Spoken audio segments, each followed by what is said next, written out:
Hello friends, इस video में मैं ट्रिग्नोमेट्री के 2 क्वेश्चन लेकर के आया हूं जो पूछे गए हैं एस्टेट 2023 में। मीनार के प्रश्न हैं। पहला प्रश्न क्या है? यदि एक उदग्र मीनार के साये की लंबाई उसकी ऊंचाई का 1/√3 गुना है तो सूर्य का उन्नयन कोण है। ये हमारे पास ऑप्शन है। तो एक हम ये मीनार मान लेते हैं। ये हमारे पास ये उदग्र मीनार है। उदग्र मीन्स वर्टिकल मीनार है। और मीनार की जो लंबाई है उसकी ऊंचाई का इतना गुना है। तो ऊंचाई हम यहाँ मान लेते हैं। इस मीनार की ऊंचाई हम x मान लेते हैं, यहाँ से लेकर के और यहाँ तक ये ऊंचाई है मीनार की। अब इसके साये की मतलब इसकी क्या है? इसकी परछाई। तो इसकी परछाई, ये इसकी परछाई बनेगी। तो ये कितना है? इसका 1/√3 गुना है। 1/√3 गुना है x। और ये कोण हमने निकालना है। ये कोण हम मान लेते हैं, ये कोण है थीटा। तो हमने थीटा निकालना है। सूर्य का उन्नयन कोण हमने निकालना है। तो अब इसमें ये परपेंडिकुलर अपॉन बेस कितना होता है? tan थीटा होता है। तो x बटे में 1/√3 x और ये कितना है? tan theta. तो यहाँ से x से x कैंसिल और √3 है ये ऊपर चला जाएगा। तो ये क्या हो जाएगा? tan theta is equal to ये √3 आया और इसकी वैल्यू क्या होती है? tan 60 होता है। tan 60। तो यहाँ से कंपेयर करें तो थीटा की वैल्यू कितनी आ जाएगी? 60 डिग्री आ जाएगी। तो इसका सी ऑप्शन है ये ट्रू हो जाएगा। इससे अगला हम प्रश्न देखें। 90 मीटर ऊंची चट्टान के शिखर से देखने पर एक मीनार के शिखर तथा तल के अवनमन कोण क्रमशः 30 डिग्री और 60 डिग्री हैं। तो उस मीनार की ऊंचाई है। ये हमारे पास ऑप्शन है। तो इसको हम कैसे करेंगे? एक तो हमारे पास चट्टान है। ये हमारे पास चट्टान है वो ज़्यादा ऊंची होती है। तो ये हमारे पास चट्टान है और चट्टान की जो ऊंचाई है वो कितनी है? 90 मीटर है। 90 मीटर चट्टान की ऊंचाई है। और एक मीनार है, यहाँ पे हम मान लेते हैं ये मीनार है और इसकी ऊंचाई हमने क्या करना है? ज्ञात करनी है। तो इसकी ऊंचाई हम मान लेते हैं, इसकी ऊंचाई x है। यहाँ से यहाँ तक जो ऊंचाई है ये x है।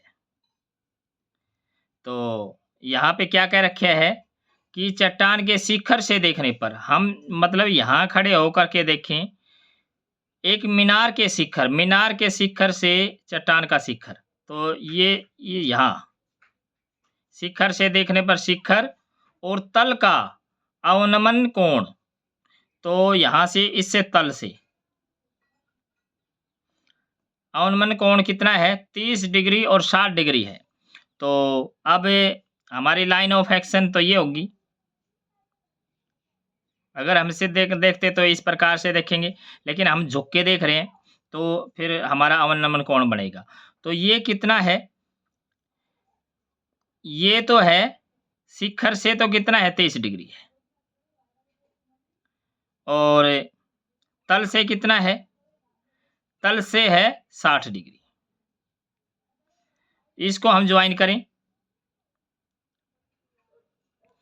अब हमें ये पता है कि ये लाइन और ये लाइन दोनों पैरेलल लाइन है, समांतर रेखाएं हैं। तो ये कोण है, ये इस कोण के बराबर हो जाएगा। तो ये कोण ये 60 है तो ये भी 60 डिग्री का कोण हो जाएगा। और ये जब 30 है तो एक हम यहाँ पे लाइन खींचें। जब ये 30 है तो ये भी 30 होगा। अब दो ट्राइंगल की हम बात करेंगे। एक तो हम ये मान लेते हैं ए, बी और सी। और फिर हम ट्राइंगल एक इस पॉइंट को हम मान लेते हैं डी। तो त्रिभुज ABC में, त्रिभुज ABC की हम बात करें तो ये हम इसको BC को हम मान लेते हैं x। यहाँ से यहाँ तक की जो दूरी है वो कितनी है, x है। अब इस त्रिभुज को लेके चल रहे हैं, तो इस त्रिभुज को लेके चलें तो लंब बटे आधार परपेंडिकुलर अपॉन बेस, यानी कि 90 बटे में x, ये कितना हो जाएगा tan, और कितना कोण है 60, तो tan 60 डिग्री, और ये कितना होता है √3। तो यहाँ से x की वैल्यू हम निकाल लें, x निकालें तो इसको इसके बटे में ले आएंगे तो 90 बटे √3,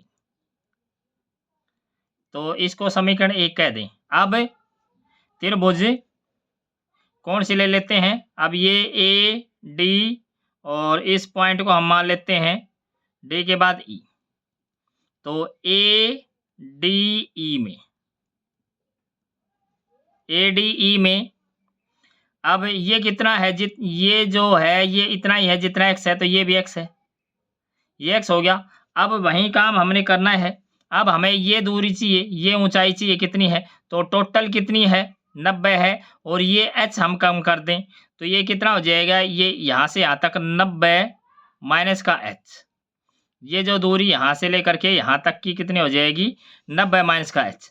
बिल्कुल सेम पैटर्न पे जाएंगे, लंब बटे आधार करेंगे परपेंडिकुलर अपॉन बेस, तो ये कितना हो जाएगा 90 माइनस का h और बटे में x, और ये कितना हो जाएगा tan 30 बनेगा। तो tan 30 की वैल्यू कितनी होती है, हम पहले इसको लिख लेते हैं tan 30, और tan 30 की वैल्यू कितनी होती है 1/√3। तो ये हमारे पास है इक्वेशन नंबर 2, ये समीकरण 2। अब इन दोनों समीकरण को हम सोल्व करेंगे, तो x की वैल्यू इसमें रख देते हैं समीकरण 2 में, यहाँ से समीकरण 1 से x की वैल्यू समीकरण 2 में रखें तो यहाँ पे क्या हो जाएगा 90 माइनस का h, और बटे में यहाँ x के स्थान पे हम लिख देते हैं 90, और ये बटे में करेंगे तो जाएगा ऊपर √3। उसके बाद परली तरफ क्या है, परली तरफ है हमारा 1/√3, 1/√3। तो अब हम क्या करें, ये जो इस तरफ है जो मल्टीप्लाई में है डिवाइड में है, इसको परली तरफ भेज देंगे, तो मतलब कितना हो जाएगा 90 माइनस का h। अब ये जो मल्टीप्लाई में ये तो जाएगा डिवाइड में, तो √3 की गुणा हो जाएगी 3, और जो डिवाइड में है वो परली तरफ जाएगा गुणा में, तो ये कितना हो जाएगा 3 से काटेंगे तो कितना हो जाएगा, ये हमारे पास हो जाएगा 30। अब हमने तो निकालना है h, तो h को परली तरफ भेज देंगे, तो 90 माइनस के 30 बराबर h। तो यहाँ से h कितना आ जाएगा, h बराबर कितना आ जाएगा 60 मीटर आया, h आया 60 मीटर, तो इसका बी ऑप्शन है ये ट्रू हो जाएगा। Thanks for watching.